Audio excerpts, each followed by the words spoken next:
আজকে সারাদিন কি করব ওইটাই শেয়ার করব আপনাদের সাথে। তো চলেন বেশি বক না করে ভিডিওতে যাওয়া যাক।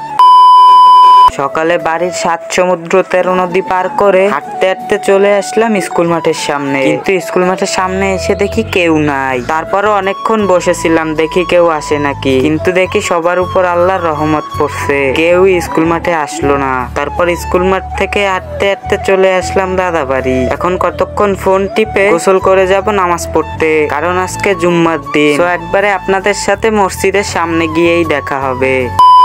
তারপর গোসল টোসল শেষ করে আস্তে আস্তে হাঁটতে হাঁটতে চলে আসি এই পদ্মা সেতুর সামনে। আর অনেক কষ্টে হাইটে এই পদ্মা সেতুটি পার করলাম। পদ্মা সেতুটি পার করে আমাদের গ্রামের হাইওয়েটিও অনেক কষ্টে পার করলাম। তারপর হাঁটতে হাঁটতে চলে আসলাম আমাদের মডেল মসজিদের সামনে। জুম্মার সালাতটি এখানেই আদায় করব। তো আজকের মিনি ব্লগটা এই পর্যন্তই। সবাই ভালো থাকবেন। আসসালামু আলাইকুম।